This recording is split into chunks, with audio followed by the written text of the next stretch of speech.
I booked a flight, I packed my bags, I arrived at the airport 2 hours early, and then I looked at my ticket and realized my flight was yesterday. Oh, Daniel, that is one of the most painful travel stories I have ever heard. Today we are going to talk about planning a trip in English, and I am going to tell you exactly how that disaster happened and what you can do to avoid it. By the end of this episode, you will know exactly how to talk about travel, book a trip, and handle any situation at the airport, all in simple, natural English. Hello everyone and welcome back to the channel. How are you today? Today I am here with Emma, and today we are going to talk about planning a trip. Hello, everyone. I am very happy to be here today. Let's start our conversation. Emma, how are you doing today? I am doing really well, thank you, Daniel. I am actually in the middle of planning a trip right now. Oh, really? Where are you going?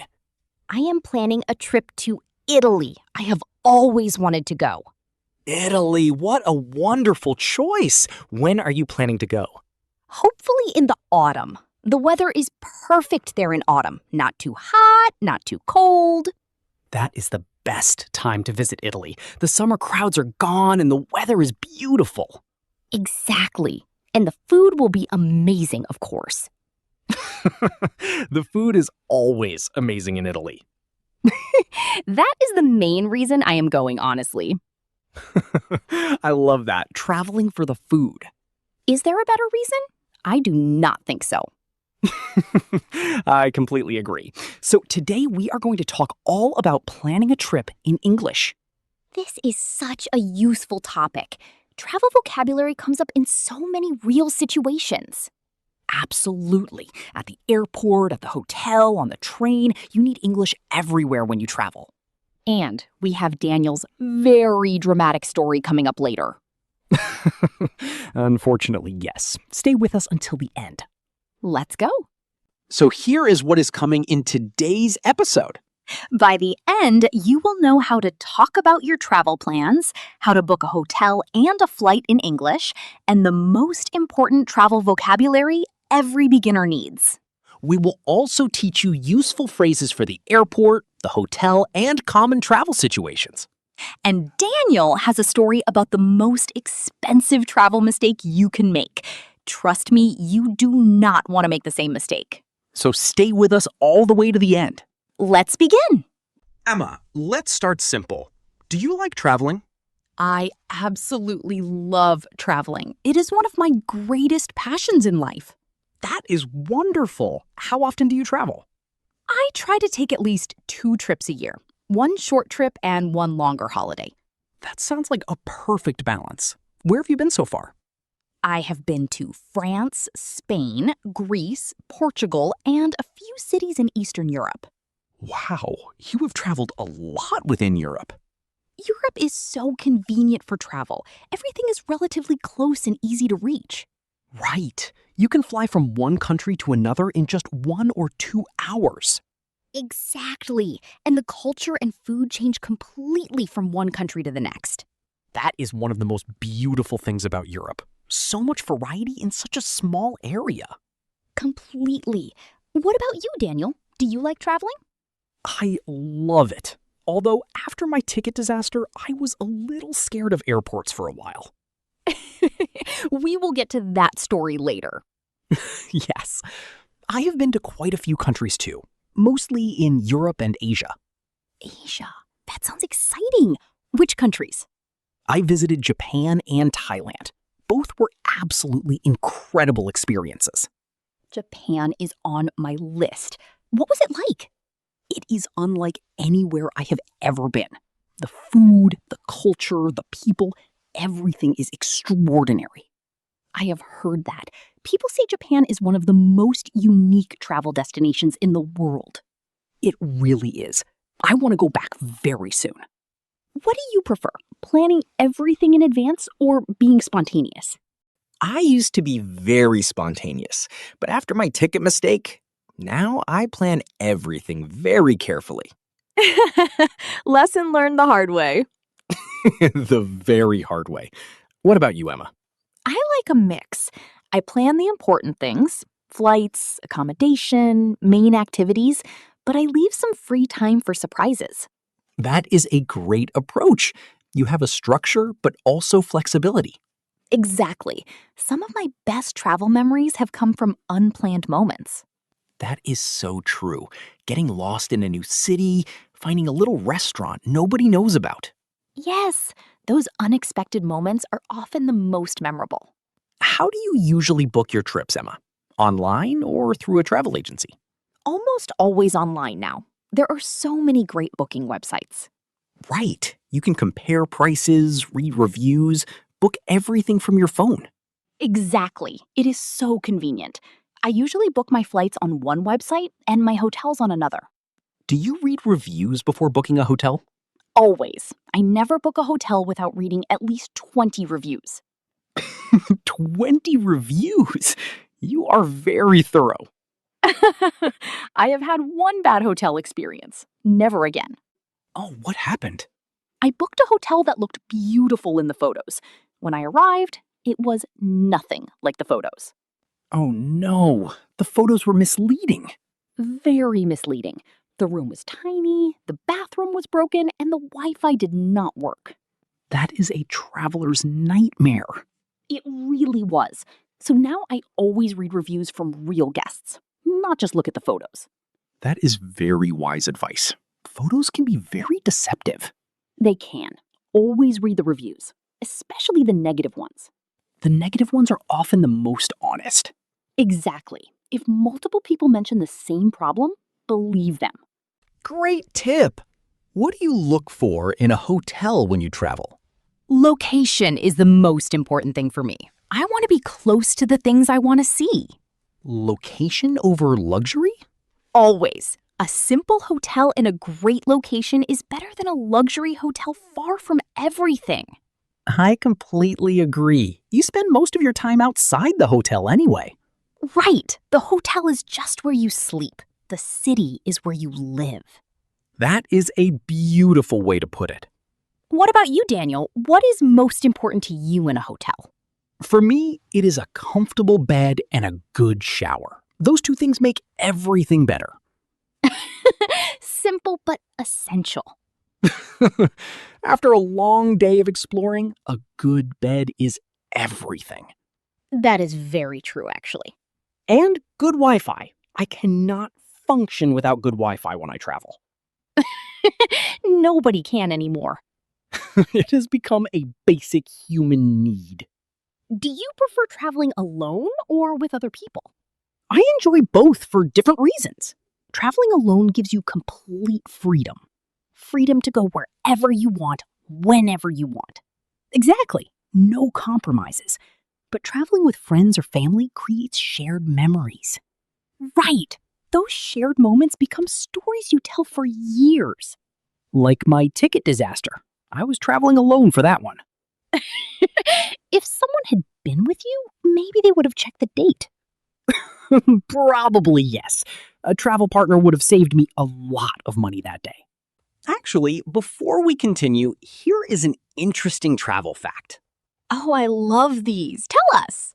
Did you know that the most common reason people miss their flights is not traffic or being late? It is actually passport and document issues at check-in? Really? Not traffic?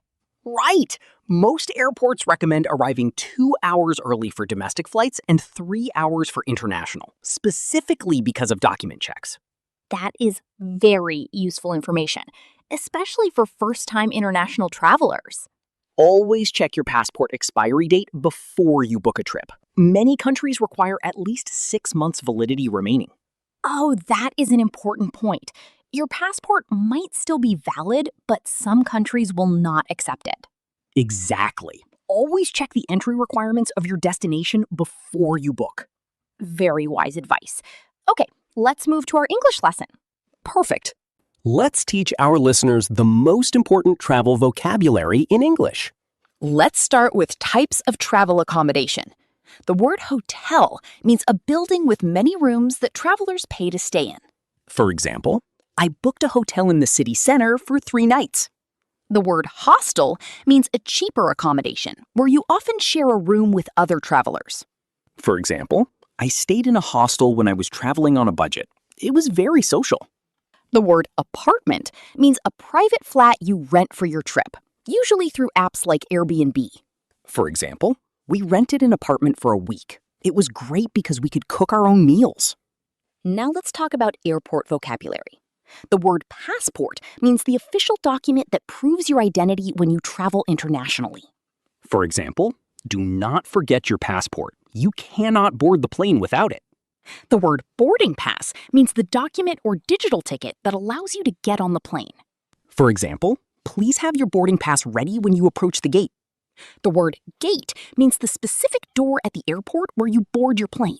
For example, your flight departs from gate 14. Please be there 30 minutes before departure. The word departure means leaving, when the plane takes off. For example, the departure time is 9:45 in the morning. And arrival means arriving, when the plane lands at your destination. For example, our arrival time in Rome is 12:30 in the afternoon. Now let's talk about useful travel phrases. The first one is, I would like to book a room for 2 nights, please. This is how you ask for a hotel room. Very natural and polite. For example, hello, I would like to book a room for 2 nights. Do you have availability? The next phrase is breakfast included? This is a very common question at hotels. You want to know if breakfast is part of the price. For example, is breakfast included in the room price? Or is it extra? Another useful phrase is, what time is check-in and check-out? Check-in means the time you can arrive and go to your room. Check-out means the time you must leave. For example, what time is check-in? We are arriving early in the morning. And one more very useful phrase. Could you recommend something to do nearby? This is perfect for asking hotel staff for local advice. For example, could you recommend a good restaurant nearby? We are looking for local food. Now let's also teach some useful airport phrases. The phrase, where is gate 12, please, is very useful when you are looking for your departure gate. Or, is this the queue for check-in? When you're not sure which line to stand in. And, my luggage has not arrived is unfortunately a phrase some people need to use at the baggage claim area. Oh, yes. Lost luggage is a very stressful travel experience. It really is. But knowing this phrase means you can get help immediately. Now, let's quickly cover a grammar point. When we talk about travel plans, we often use going to for things we have already decided and arranged. For example, I am going to fly to Italy in October. I already have my ticket. Or, we are going to stay in a hotel near the beach. We already booked it. This is different from will, which we use for decisions made at the moment of speaking. For example, oh, there is a beautiful restaurant here. I think I will try it tonight. Going to for plans already made, will for decisions made right now. Very useful distinction. Our listeners will hear both constantly when talking about travel. Daniel, I want to ask our listeners something. Of course. Go ahead. Everyone, where is your dream travel destination? Where do you want to go most in the world? Write it in the comments below. Tell us, where do you want to travel and why? For example, my dream destination is Japan because I love the food and the culture. Or, I want to visit Brazil because I love the music and the nature. We love reading about your travel dreams from all around the world. And if you are enjoying Episode 8, please give it a like and subscribe to our channel. New episodes every week, all in simple, natural English just for you. Now, I think it is time for my story. Finally, tell us, Daniel, what happened with the ticket? Okay, Daniel, tell us about the ticket disaster. So this happened about 3 years ago. I was very excited. I had planned a trip to visit a friend in another city. A short trip to visit a friend? Simple enough. Very simple, or so I thought. I booked the flight online. It was quick, easy, very straightforward. And then? I packed my bag the night before. I set my alarm early. I woke up, got dressed. Everything going perfectly. Everything going perfectly. I took a taxi to the airport, arrived 2 hours early. Very responsible. Very responsible indeed. I went to the check-in desk. I gave the agent my passport. She looked at her screen. Then she looked at me. Then back at the screen. Oh no, that look. That look. She said very calmly, "Sir, your flight departed yesterday." Yesterday? Yesterday! I had booked the flight for Tuesday. I arrived on Wednesday. I got the date completely wrong. How did that happen? When I booked online, I was moving fast. I selected the wrong date and never double-checked. Oh, Daniel, what did you do? I stood there at the check-in desk in complete silence for about 30 seconds. Processing the information. Processing the very expensive information. A new ticket on the same day cost me almost 3 times the original price. 3 times the price? That is a very costly lesson. Very costly. My friend was waiting at the other airport. I had to call and explain. Oh, that must have been a difficult phone call. Very difficult. My friend still jokes about it every time we see each other. What is the lesson our listeners should take from this story? Always double check the date when you book a flight. Check the day, the month, even the year. And read the confirmation email carefully before you close it. Exactly. The confirmation email shows everything. Date, time, terminal, airline. Read every word. Those 2 minutes of careful reading can save you a lot of money. A lot of money and a lot of embarrassment. Oh, lessons learned the expensive way are the ones you never forget. I have never got a date wrong since that day. Not once. I believe that completely. Well, everyone, what a wonderful episode today. We talked about booking trips, hotels, airports, and travel habits. We learned key vocabulary: hotel, hostel, passport, boarding pass, gate, departure, arrival, check-in, check-out. And we learned very useful phrases. I would like to book a room. Is breakfast included? Could you recommend something nearby? And one very important life lesson: always double-check your flight date. Written in very expensive ink. Now, before we go, let me tell you about our next episode. Oh, yes. Tell them, Daniel. In our next episode, we're going to give you the 10 most essential shopping phrases in English. Oh, this is so useful. Things like, how do you ask for half a pound of something? How do you understand a buy one, get one free offer? How do you respond when the cashier asks, do you have a loyalty card? 10 phrases, 10 real situations, all the English you need at any store. Subscribe now so you do not miss episode 9. It is going to be extremely practical. Today was so much fun, Daniel. Thank you. Thank you, Emma. And thank you, everyone, for listening to episode 8. Practice the phrases we learned today. I would like to book a room. Is breakfast included? What time is checkout? Say them out loud today. Imagine you were at a hotel reception and practice. And remember, always double check your flight date. The most important travel tip in the world. See you in episode 9, everyone. Goodbye, everyone. Safe travels wherever you are going. And always read your confirmation email. Every single word. Take care, everyone, and keep learning English every day. Bye-bye.